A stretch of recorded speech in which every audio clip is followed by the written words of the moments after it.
देखिए हीर एक्सप्रेस 12 सितंबर से आपके नजदीकी सिनेमा घरों में।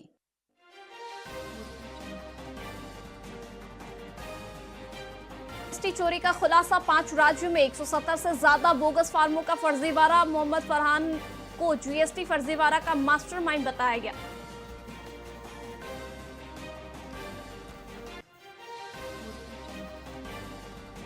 सीजीपीएससी घोटाले मामले में सीबीआई ने 5 गिरफ्तार किए आरोपियों को रायपुर स्पेशल कोर्ट में पेश किया गया। सीबीआई ने 14 दिन की रिमांड के लिए अपील की।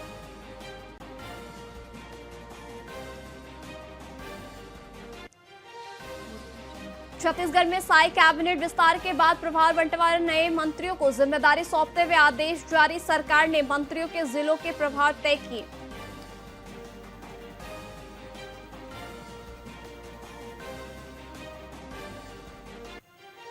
कबीरधाम में काम में लापरवाही बरतने पर पटवारी निलंबित। किसानों की शिकायत पर कलेक्टर ने की कार्रवाई। पटवारी को मुख्यालय किया गया अटैच।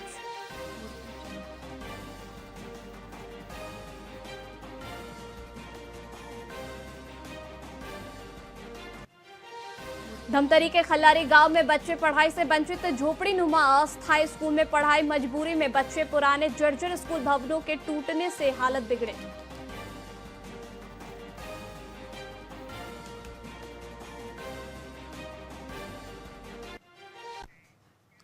नमस्कार, स्वागत है। आप देख रहे हैं वीआईपी न्यूज। मैं आपके साथ विनीता मिश्रा। रायपुर में बीजेपी के प्रदेश कार्यालय कुशाभाऊ ठाकरे परिसर में आत्मनिर्भर भारत संकल्प अभियान और नेक्स्ट जेन जीएसटी रिफॉर्म पर एक महत्वपूर्ण कार्यशाला शुरू की गई। इस कार्यशाला में भाजपा के कई बड़े नेता, जिसमें सांसद सीपी जोशी, प्रदेश अध्यक्ष किरण देव, केंद्रीय मंत्री तोहन साहू और उप मुख्यमंत्री विजय शर्मा शामिल मौजूद रहे।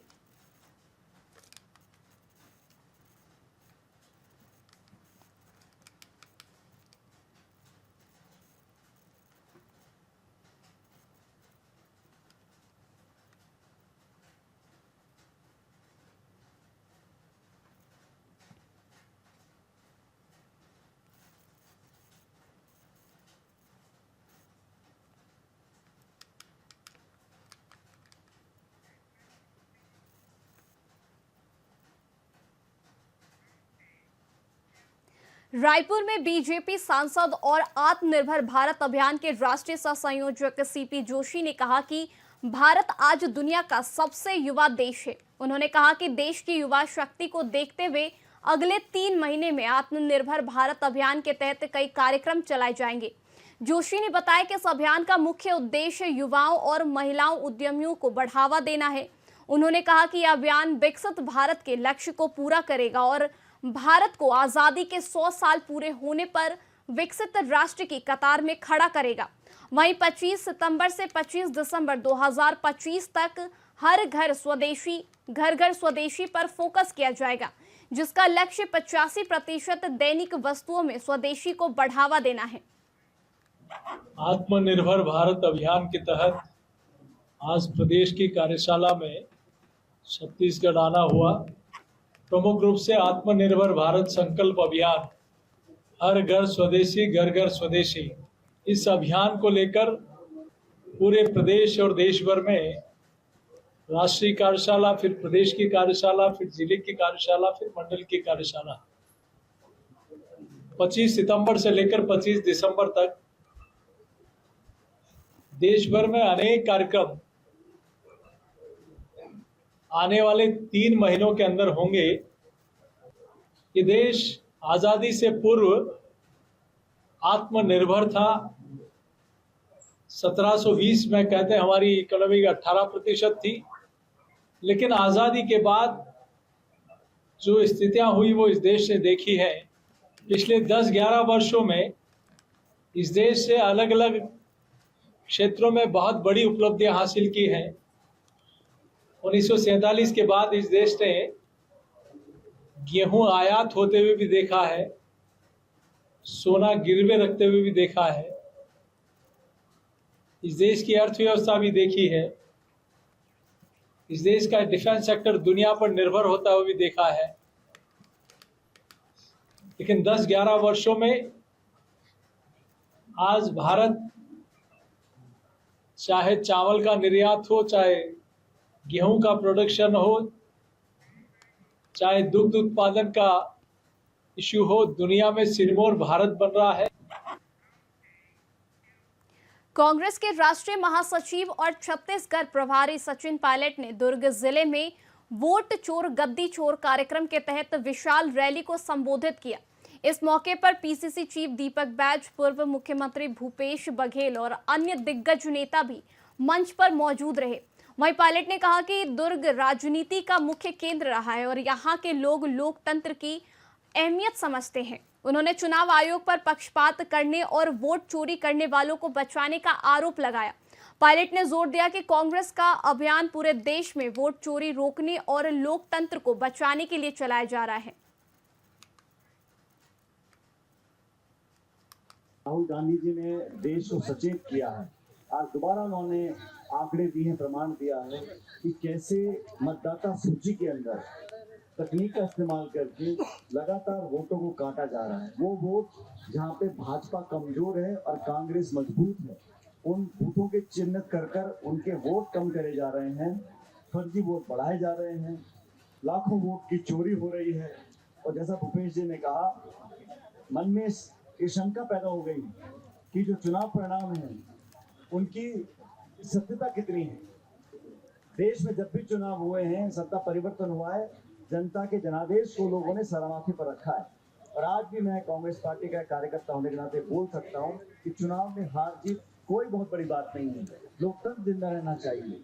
एक एक वोट की कीमत है और वोट पेटी में पड़े, ये संविधान ने आपको अधिकार दिया है। लेकिन बीजापुर जिले के शांति नगर में पुलिसकर्मी सोनू पर फर्जी लोन घोटाले का आरोप लगा है। बताया जा रहा है कि उसने लोन एजेंट बनकर अपने साथी पुलिसकर्मी पाणु मुर्मा और अन्य से दस्तावेजों पर हस्ताक्षर करवा लिए, उनके नाम पर लोन पास करवाया, लेकिन लोन की रकम पीड़ितों को देने के बजाय किसी अन्य खाते में ट्रांसफर कर दी गई। जब पीड़ितों ने पैसे की जानकारी मांगी तो आरोपी ने उसे डराया और 2022 से अब तक टाल मटोल करता रहा। इस दौरान लोन की किस्तें पीड़ितों को ही भरनी पड़ी। ना सर, ये सकते हैं सर, मेरे को अनपढ़ है, लेकिन पैसा लोन घर बनाऊंगा, निकाले एक आदमी एजेंट बन के निकाले पैसा सर। मेरे को नहीं मालूम सर, अभी तक क्लियर नहीं बताया सर। कम से कम 2022 के बाद तो अभी तक मेरे क्लियर पैसा नहीं मिला, कुछ नहीं मिला। अभी मैं मेरे खाता से 17,000 पैसा फंस गया। मैं पैसा निकाले, मेरे मालूम नहीं बोलता। खुद ही मेरे यहाँ डॉक्यूमेंट 10 पर आधार कार्ड का और पासबुक का फोटो खींच भेज रहा, लेकिन सर अभी तक नहीं बताया ना।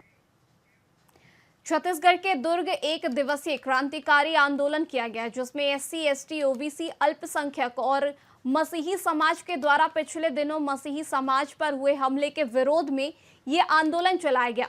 प्रदर्शनकारियों का कहना है कि अल्पसंख्यकों, खासकर मसीही समाज पर लगातार अत्याचार की घटनाएं बढ़ती जा रही है। धर्म के नाम पर उन पर अत्याचार किए जा रहे हैं। शासन और प्रशासन को चाहिए कि इस तरह की घटनाओं पर सख्ती से रोक लगाना चाहिए। प्रमुख मांगे उनकी वही है, अभी मैंने ज्ञापन अच्छे से पढ़ा भी नहीं है, लेकिन उनकी मांगे वही है कि जो बार बार जो चर्च में जाकर हंगामा होता है उसके विरोध में उन्होंने ज्ञापन दिया है, उस पर कार्रवाई नहीं होनी चाहिए। सर ये देखिए, लास्ट संडे मेरे साथ मारपीट किया गया, ठीक है। ये मेरी स्वतंत्र, मेरा संविधान का अधिकार था। एक अध्यक्ष होने के नाते मैं अपना चर्च जा रहा था, ये लोगों ने मुझे गेट से खींचकर मेरे साथ मारपीट किया, मेरे कपड़े फाड़े और मेरे साथ जो एक मतलब हमारे फोर्स के आदमी थे, हमारे चाचा जेबल चाचा, वो जो मतलब रिटायर फोर्स रिटायर है, वो बीच बचाव कर रहे थे, उनको दुश्मन जैसा मारा गया। और ये कृत्य ना केवल इतना वरन बाद में, ठीक है, मारने अगर हमको मारा गया है तो प्रभु यीशु मसीह जो है माफ करने जैसा बड़ा दिल हमें देता है, हम माफ करने को तैयार है। लेकिन ये जो गंदा आरोप औरतों के विषय को लेकर मैंने औरतों पर हाथ लगाया है, ये एक जो गंदा आरोप एक अध्यक्ष होने के नाते मुझ पर लगा है, मेरे समाज पर लगा है और मेरा समाज इसे बर्दाश्त नहीं कर रहा है। मैं उस घटने के टाइम में उपस्थित था। उन्होंने मतलब अंदर जाने के लिए इजाज़त मांगा, जोनाथन ने, हैं, तो टीआई से उन्होंने बोले जाने के लिए, तो ये बजरंग दल वालों ने जो है आके रोकने लगा, अंदर नहीं जाएंगे, अंदर नहीं जाएंगे करके। तो ठीक है, हम लोग का दोनों के ऊपर बहुत मारपीट की। मैं मेरे ऊपर और मेरे भतीजे के ऊपर है, जबकि मैं एमए मैं फोर्स से रिटायरमेंट, मेरी उम्र 64 साल की है। मेरे ऊपर भी इतना जोर से मारपीट की है, मतलब घाव में दिखाऊंगा तो आप भी आश्चर्य हो जाओगे, अभी तक के नहीं मिटी हुई है। लेकिन नाम से हम रिपोर्ट दर्ज करा रहे हैं, पुलिस ने उनके नाम से अभी तक एफआईआर नहीं किया। दुर्ग जिले के गांव वेदोली में चौंकाने वाली घटना सामने आ रही है। यहां तालाब में बड़ी संख्या में मछलियां मृत पाई गई। ग्रामीणों ने बताया कि अचानक मछलियां तालाब की सतह पर तैरने लगी। नजदीक जाकर देखा पर पता चला कि सभी मछलियां मर चुकी हैं। वहीं ग्रामीणों का आरोप है कि किसी ने जानबूझकर तालाब में जहरीली दवाई डाल दी, जिससे मछलियों की मौत हो गई है। वहीं ग्रामीण मृत मछलियों को अपने घर भी ले गए, जबकि बड़ी संख्या में मछलियां अब भी तालाब में पड़ी हुई है। ये पूरा मामला पुलगांव थाना क्षेत्र का है। फिलहाल पुलिस मामले की जांच में जुटी है। गांव में हल्ला हुआ कि भाई तालाब में मछली मिल पा जा रहा, सब हड़बड़ा रहे करके, तो हम उस मोहल्ले के रहने वाले हैं मालूपारा के, तो हम देखने आए थे। तो वाकई में देखा गया कि मछली जो है मिल पाया गया है ना, और जो हमारे गांव का निषाद बंधु है सब उसमें देख रहे थे है ना, और जो मछली इकट्ठा किए थे उनको हमारे सामने ही थाना ले जाया गया है ना, और जो भी मछली और जो है अभी मिल दिख रहा है आपको भी है ना। तो इसमें अपने को जानकारी इतना ही है कि अपन जब सामने में आए इस पार्ट में यहाँ पे, तो अपन मछली मिला। मुझे तो ये बात पता नहीं था। शाम को सोसाइटी वाले ने मुझे फ़ोन करके बताया कि गांव के तालाब में मछली मर रहा है। तो मैं भी यहाँ आया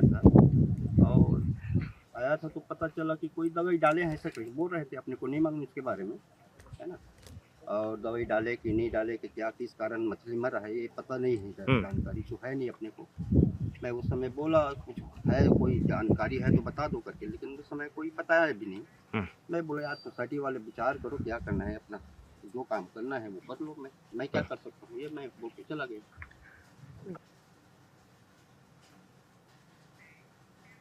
फिलहाल के लिए खबरों में बस इतना ही। देखते रहिए VIP न्यूज़।